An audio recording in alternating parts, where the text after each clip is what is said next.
Hello everyone, welcome to G-Pod Class 9. It's me, Nafi. എല്ലാവർക്കും മക്കളെ G-Pod 9ാം ക്ലാസ്സിലേക്ക് സ്വാഗതം. ഞാൻ നിങ്ങളുടെ നാഫി. അപ്പോൾ നിങ്ങൾ ഓണം എക്സാമിന് വളരെ കുറച്ച് ദിവസങ്ങളുള്ളൂ. അതിന് മുന്നേ സോഷ്യൽ സയൻസിൽ ഓണം എക്സാമിലെ ഓരോ ചാപ്റ്റേഴ്സിൽ നിന്നും എന്തൊക്കെ പഠിക്കുക എന്നുള്ള പ്രധാനപ്പെട്ട ഒരു വീഡിയോയുമായിട്ട് ഞാൻ വന്നിട്ടുള്ളത്. അപ്പോൾ ഇത്തരം അപ്ഡേറ്റ്സിനായിട്ട് നമ്മുടെ ഈ G-Pod ക്ലാസ് 9 ഒന്ന് സബ്സ്ക്രൈബ് ചെയ്യുക, മാക്സിമം ഫ്രണ്ട്സിലേക്ക് ഈ വീഡിയോ ഒന്ന് ഷെയർ ചെയ്യുക. അതിന് മുന്നേ നിങ്ങൾ 4 കാര്യങ്ങളൊന്ന് കമൻറ്റ് ചെയ്യണം. ഒന്ന്, നിങ്ങൾ ഓണം എക്സാമിൻ്റെ പോർഷൻസ് ഏതൊക്കെയാണെന്നുള്ളൊരു വീഡിയോ നമ്മൾ ചെയ്തിട്ടുണ്ട്. ആ വീഡിയോ നിങ്ങൾ കണ്ടിട്ടുണ്ടായിരുന്നോ? 2, നിങ്ങളുടെ സ്കൂളിൽ ഓരോ സബ്ജക്റ്റിലും ഏതൊക്കെ ചാപ്റ്റർ എടുത്ത് കഴിഞ്ഞിട്ടുണ്ട്. മൂന്നാമത്തത്, നിങ്ങൾക്ക് സോഷ്യൽ സയൻസിൽ ഓരോന്നും ഹിസ്റ്ററിയിലും ജോഗ്രഫിയിലും ഏതൊക്കെ ചാപ്റ്റേഴ്സ് എടുത്തിട്ടുണ്ട്. നാലാമത്തത്, നിങ്ങൾക്ക് പഠിക്കാൻ ഏറ്റവും ബുദ്ധിമുട്ട് ഏതാണ്? സോഷ്യൽ സയൻസിൽ ഹിസ്റ്ററി ആണോ ജോഗ്രഫി ആണോ? ഈ 4 കാര്യങ്ങൾ നിങ്ങൾ കമൻറ്റ് ചെയ്യുക. അപ്പോൾ ഓണം എക്സാമിൽ നമുക്ക് സോഷ്യൽ സയൻസിൽ 6 ചാപ്റ്റേഴ്സ് ആണ് പഠിക്കാനുള്ളത്. ഹിസ്റ്ററിയിൽ 1, 2, 4 അല്ലേ, അതായത് moving forward to the stone age മുതൽ രണ്ടാമത്തെ ചാപ്റ്ററിൽ ഐഡിയ ആൻഡ് ഏർലി സ്റ്റേറ്റിൽ ആശയങ്ങളും ആദ്യകാല രാഷ്ട്രങ്ങളും, പിന്നെ ഇന്ത്യൻ കോൺസ്റ്റിറ്റ്യൂഷൻ അതോറിറ്റി, ഇന്ത്യൻ ഭരണഘടനയിലെ അധികാര വിന്യാസം, അങ്ങനെ 1, 2, 4 എന്നീ ചാപ്റ്റേഴ്സാണ് നമുക്ക് 9ാം ക്ലാസ്സിൽ നിന്ന് ഓണം എക്സാമിന് ഉള്ളത്. ഇനി ഹിസ്റ്ററിയിൽ ജോഗ്രഫിയിലാണെങ്കിലും 1, 2, 4 എന്നീ ചാപ്റ്റേഴ്സാണ് ജോഗ്രഫിയിലും നിങ്ങൾക്ക് എന്തിനുള്ളത്? ഓണം എക്സാമിന് ഉള്ളത്. ഈ ഒരു കാര്യം നിങ്ങൾ എന്ത് ചെയ്യണം? ആദ്യം മനസ്സിലാക്കി വെക്കുക. ഇനി ഹിസ്റ്ററിയിൽ ഒന്നാമത്തെ ചാപ്റ്റർ നമ്മൾ പാലിയോലിത്തിക് ഏജ് അഥവാ പ്രാചീന ശിലായുഗം, മെസോലിത്തിക് ഏജ് അഥവാ മധ്യശിലായുഗം, നിയോലിത്തിക് ഏജ് അഥവാ നവീന ശിലായുഗം, ചൽക്കോലിത്തിക് ഏജ് അഥവാ താമ്രശിലായുഗം, ബ്രോൺസ് ഏജ് അഥവാ വെങ്കലയുഗം, വേദിക് ഏജ് അഥവാ വേദകാലം. ഇതിൻ്റെ ഓരോന്നിൻ്റെ ഫീച്ചേഴ്സ്, സവിശേഷത പഠിച്ചു വെക്കണം.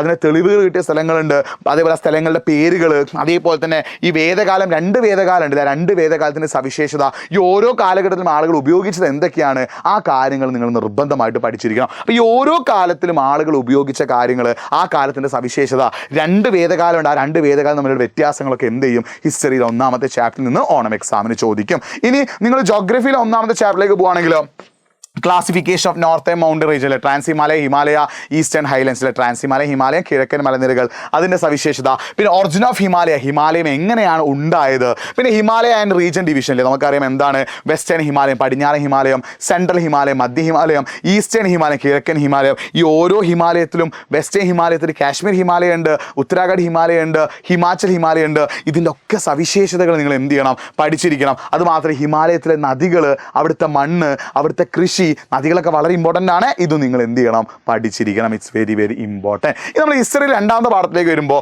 ജൈനിസവും അതിൻ്റെ സിദ്ധാന്തങ്ങളും പഠിച്ചിരിക്കണം, ബുദ്ധമതവും അതിൻ്റെ തത്വങ്ങളും പഠിച്ചിരിക്കണം, മഹാജനപദത്തിൻ്റെ സവിശേഷതകൾ പഠിച്ചിരിക്കണം. അതിൽ ഏറ്റവും പവർഫുൾ മഹാജനപദം ഏതായിരുന്നു? മഗധയായിരുന്നു.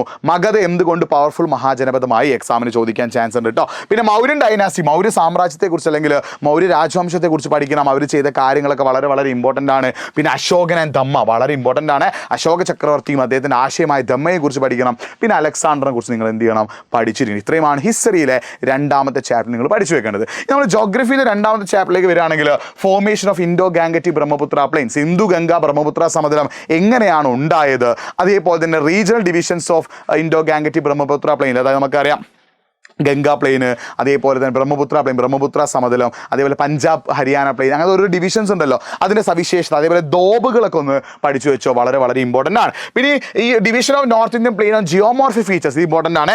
ഭൂപ്രകൃതി സവിശേഷതയെ അടിസ്ഥാനമാക്കിയുള്ള ഉത്തരേന്ത്യൻ സമതലത്തിൻ്റെ വിഭജനം, ബാബർ, ടെറായി, എക്കൽ സമതലങ്ങൾ, അലൂവിയൽ പ്ലെയിൻസ് ഉണ്ട്, അത് പഠിച്ചു വെക്കുക. പിന്നെ നോർത്ത് ഇന്ത്യൻ പ്ലെയിനിലെ ക്ലൈമറ്റ്, കാലാവസ്ഥ, especially winter and summer and monsoon ഉണ്ട്, മൺസൂണൊക്കെ വളരെ ഇമ്പോർട്ടൻ്റ് ആണ്, പഠിച്ചു വെച്ചോ. ഇവിടുത്തെ നാച്ചുറൽ വെജിറ്റേഷൻ, ഇവിടുത്തെ നൈസർഗിക സസ്യജാലങ്ങൾ, ഇവിടെ കാണുന്ന കാടുകളും മറ്റൊക്കെ നിങ്ങൾ എന്ത് ചെയ്യണം? പഠിച്ചിരിക്കണം. ദ മേജർ സോയിൽ ടൈപ്പ്, ഇവിടുത്തെ മണ്ണിനെ കുറിച്ച് നമ്മൾ പഠിക്കണം. അതേപോലെ തന്നെ ഹ്യൂമൻ ലൈഫ്, ജനജീവിതത്തെ കുറിച്ച് പഠിക്കണം. പിന്നെ നമ്മൾ on the roof of the world എന്നുള്ള ചാപ്റ്റർ, ലോകത്തിൻ്റെ മേൽക്കൂര എന്നുള്ള ചാപ്റ്ററിൽ എന്ത് ചെയ്യണം? അവിടുത്തെ ടൂറിസം, ഹിമാലയത്തിലെ ടൂറിസത്തെ കുറിച്ച് പഠിച്ചു വെക്കണേ. അത് വളരെ വളരെ എന്താണ്?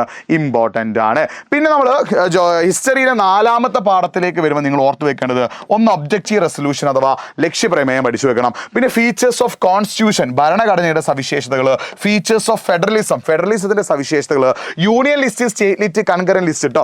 യൂണിയൻ ലിസ്റ്റ്, സംസ്ഥാന ലിസ്റ്റ്, സമവർത്തി ലിസ്റ്റ്, ഓരോ ലിസ്റ്റിനും പെടുന്ന ഉദാഹരണങ്ങൾ അടക്കം പഠിച്ചിരിക്കണം. വളരെ വളരെ ഇമ്പോർട്ടൻ്റ് ആണ്. പിന്നെ ലെജിസ്ലേറ്റർ, എക്സിക്യൂട്ടീവ്, ജുഡീഷ്യറി, നിയമനിർമ്മാണം, കാര്യനിർവ്വഹണം, നീതിന്യായം, ഇതിൽ ഓരോത്തിൻ്റെയും സവിശേഷതകൾ നമ്മൾ പഠിക്കണം. പിന്നെ പാർലമെന്റിൽ, അതിൽ രാജ്യസഭ, ലോകസഭയുണ്ട്, അവരുടെ സവിശേഷത പഠിക്കണം. പിന്നെ പ്രസിഡന്റ് അധികാരങ്ങളും സുപ്രീം കോടതി, ഹൈക്കോടതി പോലുള്ള കോടതികളുടെ അധികാരങ്ങൾ നിങ്ങൾ എന്ത് ചെയ്യണം? പഠിച്ചിരിക്കണം. ഇത് നമ്മൾ ജോഗ്രഫിയിലെ 4ാമത്തെ ചാപ്റ്ററിലേക്ക് വരികയാണെങ്കിൽ ഹ്യൂമൻ റിസോഴ്സ് എന്താ നമ്മൾ പഠിക്കണം, അതിൽ ഹ്യൂമൻ ക്യാപിറ്റൽ മനുഷ്യ മൂലധനം എന്താണെന്ന് പഠിക്കണം. വളരെ important factors influencing human capital അല്ലേ, മനുഷ്യ മൂലധനത്തെ സ്വാധീനിക്കുന്ന ഘടകങ്ങളുണ്ട്, അത് നിങ്ങൾ എന്ത് ചെയ്യണം, പഠിച്ചു വെക്കണം. പിന്നെ എഡ്യൂക്കേഷൻ എങ്ങനെയാണ് ഹ്യൂമൻ റിസോഴ്സിനെ ഹെൽപ്പ് ചെയ്യുന്നത്, ഹെൽത്ത് എങ്ങനെയാണ് ഹെൽപ്പ് ചെയ്യുന്നത്, മൈഗ്രേഷൻ അഥവാ കുടിയേറ്റം ആരോഗ്യം വിദ്യാഭ്യാസം ഇതെങ്ങനെയാണ് ഹെൽപ്പ് ചെയ്യുന്നത്, നമ്മൾ എന്ത് ചെയ്യണം, പഠിച്ചിരിക്കണം. പിന്നെ തീർന്നിട്ടില്ല, challenges faced by capital formation അല്ലേ, അതായത് മൂലധന രൂപീകരണം നേരിടുന്ന വെല്ലുവിളികൾ എന്തൊക്കെയുണ്ട്, പോവേർട്ടി, പട്ടിണിയുണ്ട്, അൺഎംപ്ലോയ്മെൻറ്റ്, തൊഴിലില്ലായ്മ, അതും നിങ്ങൾ എന്ത് ചെയ്യണം, പഠിച്ചിരിക്കണം. അപ്പോൾ ഇത്രയുമാണ് നമുക്ക് ഓണം എക്സാമിന് ഓരോ ചാപ്റ്റർ നിങ്ങൾ ഇമ്പോർട്ടൻ്റ് ആയിട്ട് നോക്കി വെക്കേണ്ടത്.